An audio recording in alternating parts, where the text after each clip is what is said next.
And now we have to shift gears and ask you about this very enigmatic character on the scene of spiritual life, which is UG. Oh. See, I consider UG the avatar of our modern time. Right. Right. What can I say about UG? First of all, he was a deep, dear friend of both Krishnamacharya and Desikachar. Right. They were in the same circle. Okay. This is how I knew of UG.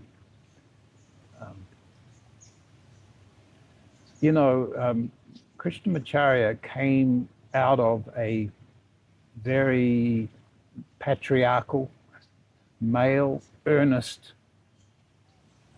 society and culture. Right. He was quite stern. Right. And Desikachar, he said, it was most difficult being with my father because of that, Right. the patriarchal sternness in the family, Right. the right and wrong, and you should. Right. That was his culture. Yeah. I'd like to say more about that later. He certainly softened deeply as he got older. Yeah. So I feel no matter what Desikachar said, there was a difficulty there because of the sternness of the father. I'm saying that because when Desikachar met UG Krishnamurti, he knew that that was Guru right there. Right. And he couldn't exactly publicly acknowledge that. Sure. Because he was his father's son. Right, it's a lineage. Yeah. Yeah. But I saw incredible sweetness. Desikachar really loved UG. And UG was just love itself. Right. UG was the power of the cosmos. Yeah. UG was like all avatars. He was the unobstructed power of creation. There was no obstruction in him in the body or the mind from what is the cosmos. Yeah. It was a single movement. Right. That body there, UG, and the total cosmos was a single movement of power, mystery, intelligence, beauty. And I saw UG live that and be that. Unequivocal. He's an incredible human being. So I met UG because of Desikachar's love of UG. Okay. Yeah. I met him very early on in 1973 when I went to Ramana Ashram. And I went and met Krishnamacharya and Desikachar, but UG was there. He was still in the side wings of J. Krishnamurti's very large gatherings in Bangalore.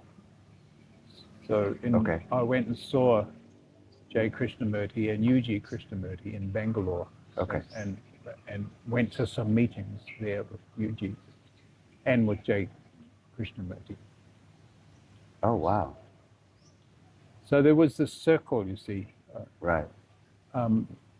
When whatever happened to UG in Switzerland, something happened where everything was cleared out. Sure. There were no more. There was no more questions, no more problems. There was the power and the beauty of the cosmos happening there, and something happened. Yeah. And by that time, Desikachar was going as the teacher to UG Krishnamurti in Switzerland, go every year. So that's where their relationship was formed. Okay. But then at some point, UG was saying, look, I'm having some, there seems to be some health issues in this body. Or I'm having difficulty in dealing with this explosion of life. Of cosmos. Yeah. It's happened here in this body, like that. And Desikachar said, there's one person who might be able to help you, and that's my father. Okay. So UG went to Krishnamacharya and requested, would you, here's my situation. Right. And he stayed in Madras then for 3.5 years and studied under Krishnamacharya. I didn't realize that was that long. He did yoga under the tutelage of Krishnamacharya. Wow. And there's the thing, Krishnamacharya loved UG because he was Sure. what he was. Yeah. I know Krishnamacharya just loved the student, was very privileged. Right. And there were other things like the Shankaracharya of Kanchipuram had acknowledged UG by that time Sure. as being a Jiva Mukti. Right. So there was like, if the Shankaracharya says there's a Jiva Mukti, it's like, but even more than that, there was just the beauty of that man, Right. It was undeniable. And Right. so they had this relationship of teacher-student. Right. So this is how I met UG. Okay. Yeah. And this side of Yuji, and this is not a question with any kind of disrespect at all. Like, I understand that Yuji was the power of the cosmos unobstructed, but there was also this very kind of fiery presentation. Like when you look online and you see, it was just like, quite fiery and a bit almost like enjoying the debate aspect of the Indian spiritual culture. Like, could you share something on that? Well, you see, he was a natural critique of culture and society that was binding people to pattern behavior and pattern seeking. Right. Like the seeking for God or enlightenment is creating the presumption in the person that you're not there yet. Right. Even with Ramana, for example, Yuji pointed out that, and Ramana's method was this inquiry of who am I, to go to the source. Yeah. You see. But Yuji just pointed out, look, you say who am I? Who is saying who am I? Who's asking that question? Right. Every time you ask that question, you're creating the thought structures of the separate self asking the question. Sure. So it's completely futile. Interesting. UG was a natural critic. Right. Not in a malicious way, not in a reactive way. He's just saying, if you're seeking for God, you're creating the persona of the one who's seeking. And just... Right. I mean, I've seen him in incredible discussions with... There's one man, Mahesh Bhatt, who's he's a Bollywood famous filmmaker. It's huge in India. And he's a deep, dear friend of UG. And Mahesh, they're sitting, it's a video, you can find it. Mahesh is sitting there. And he said, I feel so frustrated. He's a well-to-do, wealthy Indian. I'm so frustrated. How do I be like you? And UG just shouts back. He said, I see no problem there. To Mahesh. Right. I have a problem. I see no problem. Wow. Then when the avatar looks at you and says, there's no problem here. You have no problem. That's the transmission. You have to, God, you've got to take that seriously. You have to, definitely. And they'll go on this. I mean, it's all sort of fun and games. There was no real anger. Probably Mahesh was probably pretty pissed off. I have a fucking problem, and I want to know how to be free of anger. And Yuji is just saying, with this equal force, there is no problem. There's no problem. Yeah. Life doesn't. The cosmos doesn't come in the form of a problem. And all this religious seeking, of course, creates the problem. Right. The idea of God creates the problem in the presumption that I have not realized God. Separate.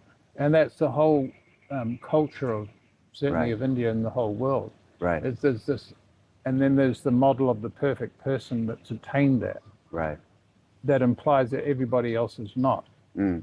But, we say like any form in life, you and me and the trees and the bees, what is creating this now? What is this? I am that. And Yuji's shouting, see? There's no problem there. Right. It's not something that can be realized through any progressive effort. Right. Like meditation or whatever. Sure. So this was that fierceness of Yuji that I can swear to you, there was nothing negative or personal. There was nothing personal in that. There's one story I have where the great Ram Dass, Baba Ram Yeah. Dass, be Yeah, here yeah. now. He Yeah. had a meeting with UG. Oh, wow. Yeah, and Ram Dass was Ram Dass loved spirituality and Right. spiritual stories and Yes. methods, and Yes. been lots of gurus and Yeah. stuff. And he loved expounding on the possibilities of human. Sure. Right. And in that meeting, UG would just blast it away, like, that's crazy, that's nonsense. And Ram Dass said at the time it was like skate shooting, where you put up a proposal, a clay pigeon, and UG goes, boom, to every spiritual proposal of becoming, of getting somewhere, Right. he would shoot down. Mm. And then Ram Dass said that. He said, like, everything I say, you shoot down. Right. But then he said, in a very sweet voice, he said, but I feel like you wouldn't hurt a fly. UG in his anger, Said to. Ram Dass said to UG, Ah. everything I put up, you shoot down, Yeah. but I feel like you wouldn't hurt a fly. Wow. Wow. Yeah. And I'll tell you later, I was with Ram Dass, and this was some years back, and I wanted to tell Ram Dass I'd heard of this, about the meeting. The meeting, I sure. wasn't there, but I'd Sure. heard about it. And Ram Dass listened very carefully, very elderly, he was quite Right. close to his death. Right. And he listened carefully to the story, and then he smiled and tears came in his face. And he said, thank you for telling me about that. He said, yes, he wouldn't hurt a fly. Wow. So this is the paradox and the Yeah. beauty. Yeah. He was a cultural critic, a critic of religions of trying to get to God or trying to get enlightened, because it is the act of denial of what's already here. Right. What is this? What is you and me? Right. Perfectly happening. You, me, and the trees. Right. Right. However, there was even though he'd criticize it, there was a sweetness that was doing the Definitely. criticism. Yeah. Yeah. Yeah. You know, you quoted something from him the other day, which I had never heard before. That was something along the lines of feeling the pain of the wrongness of society, but somehow not like engaging in the criticism of it. Can you tell us what that is? Yeah, yeah. So one of the statements from UG, he said of himself, he said, I'm not in conflict with the world. What do you mean you're not in conflict with this? Right. There's this happening and that happening, and now Right. there's Gaza happening and shit's Right. going down, there's Right. bullshit everywhere, there's evil everywhere. Yeah. And UG saying, I'm not in conflict with the world. But then he was saying that I denounce the world, right? But I'm not in conflict with it. Yeah. And he can say that because I can see that he is living in and as the power of creation. Sure. He is the beauty of the cosmos. But Yeah. and so are you. Yeah. And so are you, and so are you. Yeah. And so is any listener to this, what we're talking here. Yeah. What is happening, the only thing that's happening is the power of the cosmos is perfectly expressing itself through you and me and the trees and the Right. bees and the galaxies. Right. That's what's happening. Right. So as that, I'm not in conflict. How can I be Of in course. conflict with the world? You would be in conflict Right. with yourself. I denounce the world, and I will do anything in my power to change that world. Right. I will. If I can fix Gaza and Ukraine, if I could fix Russia, I'd do what I could. Of course. And paradoxically, that is what we are trying to do by teaching yoga. You and me teaching. It's in the action, it's the practical action that we can take, Right. that we know, this is going to save humanity if it could reach a tipping point and everybody Yes. could start being intimate with what life actually is. Yes. Not seeking, not in the religious tribalism of my God, your God, Yeah. my guru, your guru, all that nonsense that's going on. Anything about UG, I can look back into the traditions of Vedanta, you know, go way back in 10th century Right. Ramanujacharya. I can look and I say, oh, well, that's UG, it's just like that. Right. You know, these basic instructions from the yoga texts, such as practice shanti. Right. And shanti means not provoke. Right. Not shantihi, definitely not provoke. But om comes first. I'm Right. not provoked because there is om. Right. This body is om, the body is the cosmos. And the body is in a unitary movement with the total cosmos. So where's the question of being provoked by what's happening in the world? That's the same as UG saying, I'm not in conflict with society. Right. Right. It doesn't matter, doesn't mean that we approve of, or we do denounce whatever's going on. That is just, Yes. you know, all of it, the racism and nationalism and religious fundamental nonsense, Right.